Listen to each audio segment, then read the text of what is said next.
realm of riddles.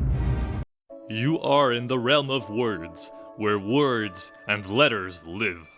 During your visit, the word power walks up to you and offers you a random riddle. If you solve it, power will give you a superpower of your choice. Power says to you, in the English language, there is a word so powerful that if you take away 4 of its 5 letters, it still sounds exactly the same. What is this word?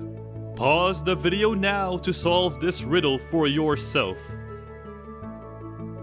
You look at power and say that the powerful word is the word Q, which is pronounced the same if you only keep the letter Q. Power gives you a thumbs up. Which superpower should power give you? Let us know in the comments down below.